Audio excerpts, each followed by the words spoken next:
This video is a departure from my normal videos in that I'm showing you some boats I'm building here. I built 5 of these boats in the past. These are my own designs, and I have that kayak that I need to repair. And so before showing you the repair job, I thought I would just show you some photos of me building them. Here I'm building 2 boats simultaneously.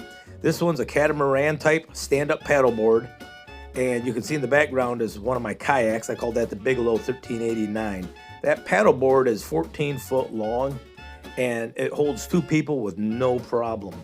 And in just a second, you will see one of my boats that I built that's actually an open bow kayak, and it even has a little sail that we use with it. My daughter and her friends have painted it. Here's the open bow kayak. This is actually made from foam and fiberglass over the top of foam. I just shaped it. There it is. It kind of looks like a trout. This is called the Pickerel 849. The name Pickerel comes from a local lake around here. But I had the girls paint it like a trout, and man, did they do a good job with it.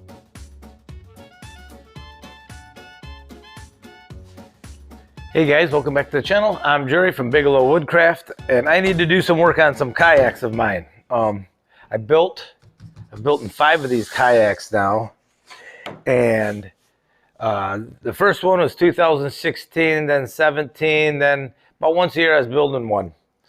So I've built, well, 4 and a half. The 5th one's not 100% done yet, but I've built different designed ones too. So I built 2 of them like this, another 1 and a half, or another half of one like this. Well, I should say the whole thing's built. It just needs to be fiberglassed. I built a stand-up paddle board and then an open bow kayak. I'll show you those sometime, guys. But these kayaks are getting pretty beat up. I built these to use them. And we use them a lot on the Big Muskegon, Little Muskegon, different rivers around here. So these are made out of cedar, and I'll give you a little look around on them, but I've got some damage to some fiberglass. So I got a spot right here I have to do. A couple spots that have popped. So I'm just going to sand it down. I have some more fiberglass to put down on it, and we'll go from there. But let me show you. They're scuffed up. This is just superficial damage here.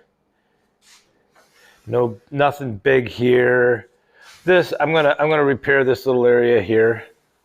Clean this all up. You can just see it's really scratched up. You know, this is from kayaks rubbing each other when they're on the river. But here's where they get a little bit of damage, is up here on the stem. This is my wife's boat. She wore through. See, it's on this side. So this isn't too bad on this side. But I made her a skid plate, so we're going to get this all cleaned up.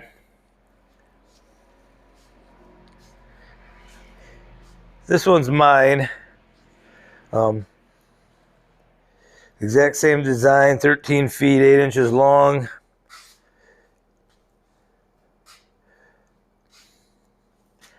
This one, I actually had to put a patch of wood in there once before.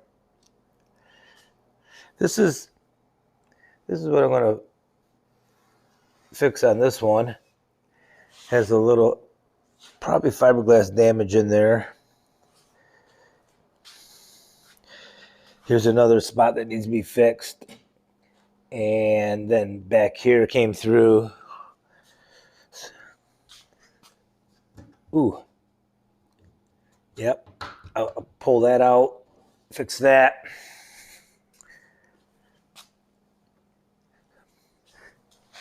So let's show you what they look like. Really dirty inside. This is the stern, this is the back of the boat.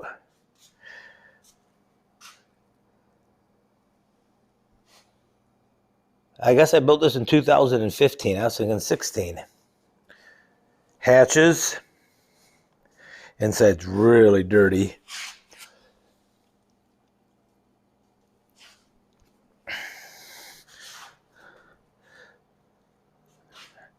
So we call this the Bigelow 139, 13 feet 9 inches.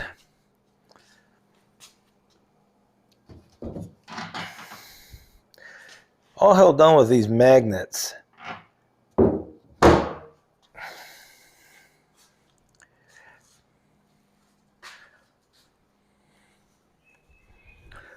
So the process is going to go like this.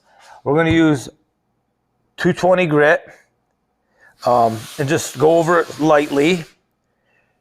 And then any place where we have damage, we'll work that down through the fiberglass into the wood. Now what I don't want to do is I don't want to break into the weave. And if I'm into the weave, I have to replace that weave. So I do have some spots that we need to replace.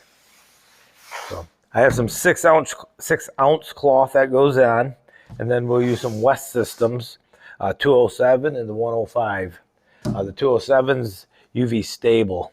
So we'll use that. So let's get this started. I'm going to start sanding it. I don't use 220 grit. I use 120 grit. Yeah, we're right there.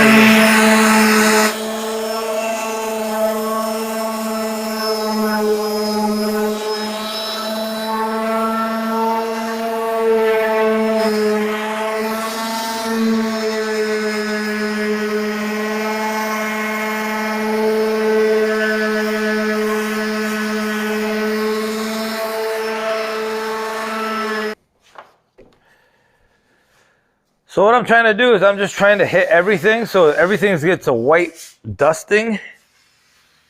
Then I'm going to put a clear coat over everything with some epoxy, a wet out coat, and then see what needs the fiberglass. I know I need fiberglass here, here. I need a piece here. I need a piece there. So I'll take you guys along with me. I'm probably going to need a piece right there too. So I got to cut some of this out, keep sanding it out.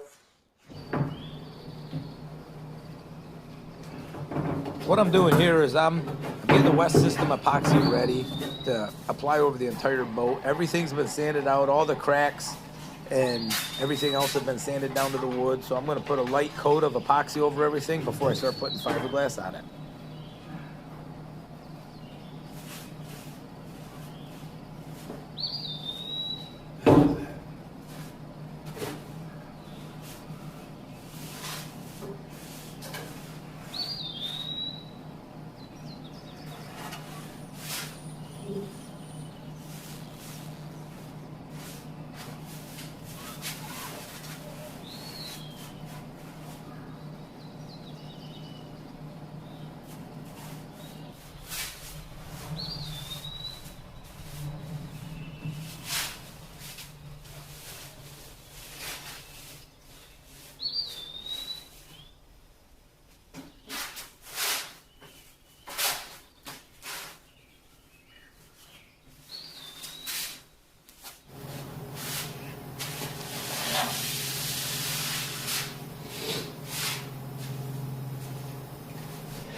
Here I'm taping around all the areas that I need to repair, and then what I'll do is I'll use this area of this tape to cut the fiberglass out as the epoxy starts to dry. You'll see what I mean here in a minute.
There turned out to be more spots that I realized that needed to be repaired.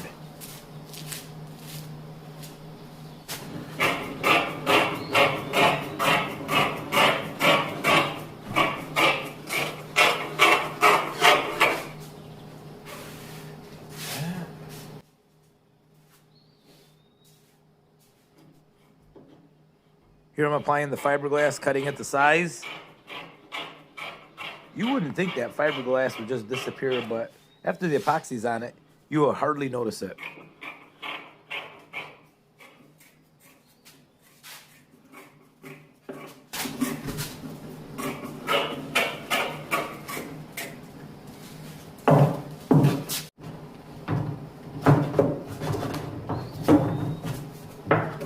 It's a little sticky.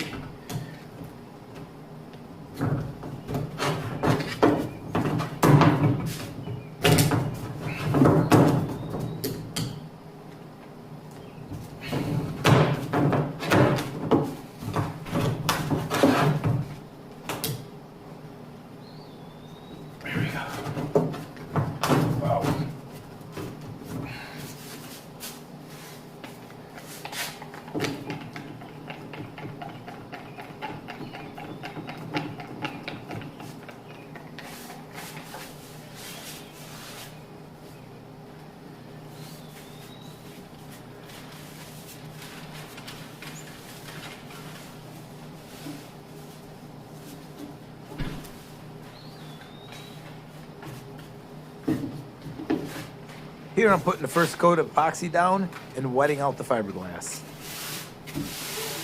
You'll see here in just a second as I start applying this epoxy, that fiberglass will just about disappear. And that's just one coat. It's going to receive 4 coats total, possibly 5, just depends on how smooth it is.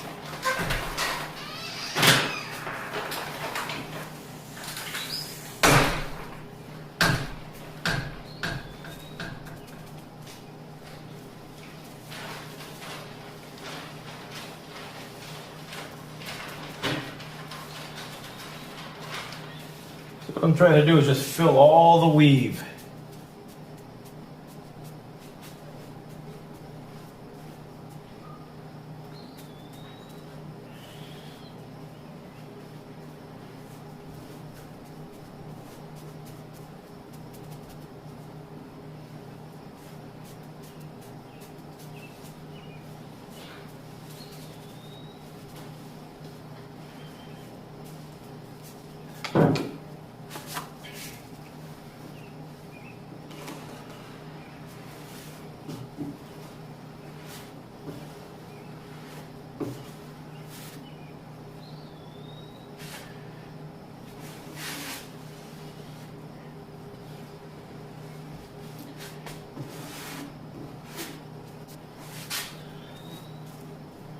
Everything's setting up fast. Pretty warm. Close to 90 today.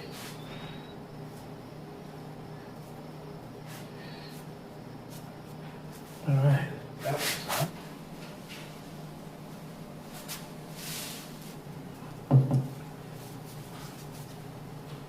What is that? Oh, pretty good crack right there. So that's a crack. It's got a little bit of water in it, so we got that pretty well sanded down. We'll never have a problem again with it. I didn't mention, this is 6-ounce glass. It was for another project I was using. It was bad glass. It had a bunch of waves in it. These little pieces aren't a big deal, but I put it on a boat, a stand-up paddleboard I built, and it looked like a waving American flag. It was horrible. So I reached out to the company. I'm not going to call the company out on it. They were great to work with. They're a very large company. And they replaced it all. Problem was, I had to sand it all off. It was a bear.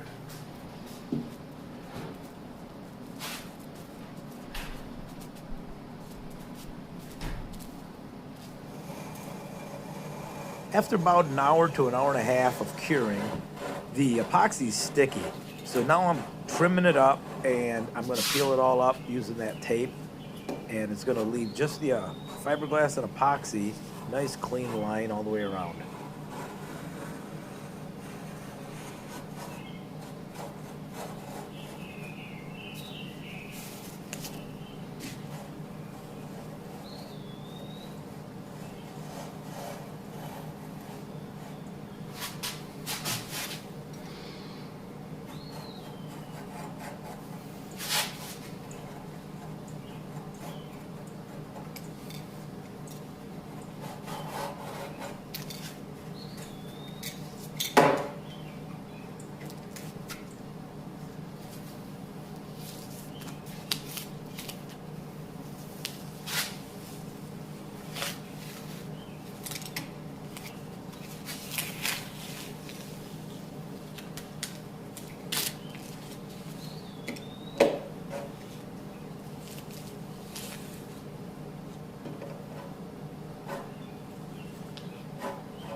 Again, West Systems 105 and 207 hardener.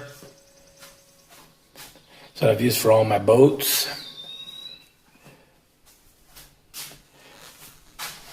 Check out this one on this side. So it's looking pretty good. We had some water damage. We had a crack. You can see it right there. And so there's a fiberglass patch on that. This whole length right here had a crack in the fiberglass. So you can see it got a little compromised. There's a little bit of moisture over the year. But it looks all right. It's going to be fine.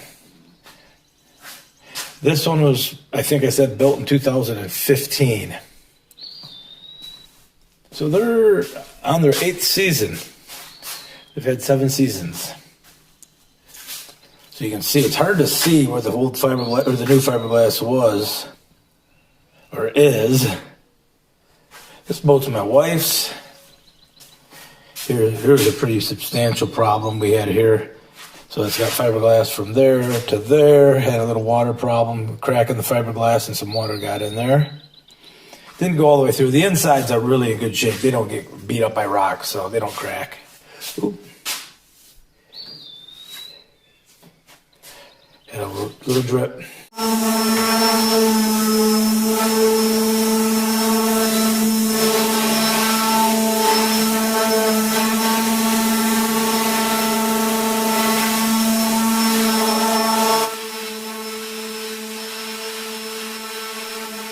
It's a good idea to wear a respirator or some sort of dust collection device when you're sanding epoxy.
walks all the way over the room, comes and he pets me really gently on my right and smiles and walks away.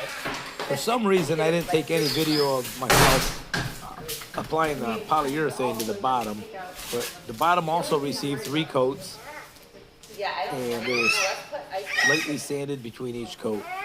This is Old Masters polyurethane. It's supposed to be UV stable. Yeah, your teeth hurt, don't they? He's like, he's got bumps right here. He's had those bumps. That's what I thought was going to grow up. Those wipes are dry. I don't know who brought those. Okay, do you want me to get the house? I'll be good. As long as you Yeah. maybe you can stand, Tyler. Oh, hey, Arthur, be nice. Change your diaper. You want to go for a ride? Yeah, let me go for a bit. You know, Raylan, I'm gonna have to edit all that out of here. Or someday you're gonna say, "Oh my gosh, Grandpa, why'd you leave that on?" Because he's mad. Hey, Garrett. Yeah, I'm used to saying this to him. Raylan, you're gonna be on camera crying.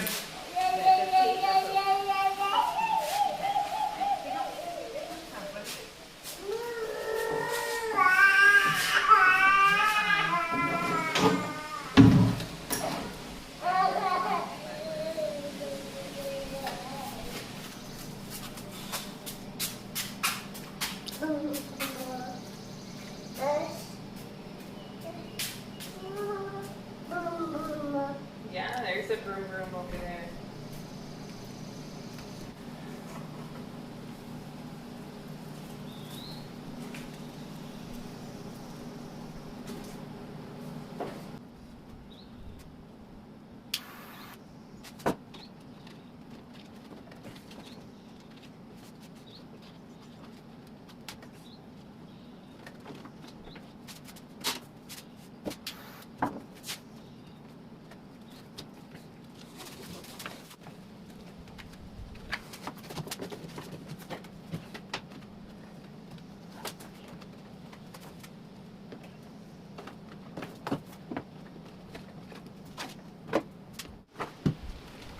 If you're still here in the video, thank you for sticking around.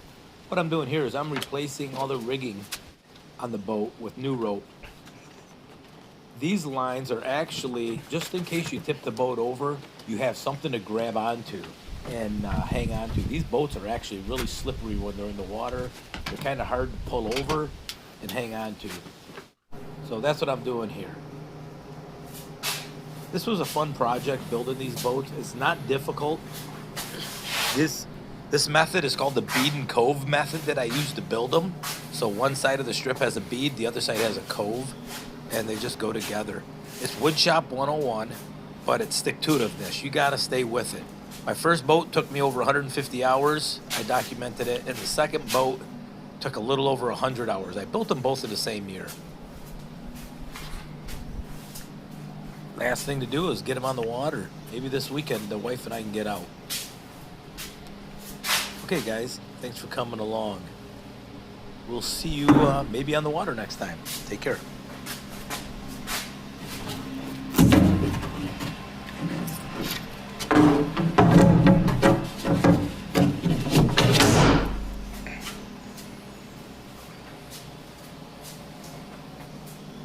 If you're still here at the end of the video, I'll drop some pictures in here of me building various boats.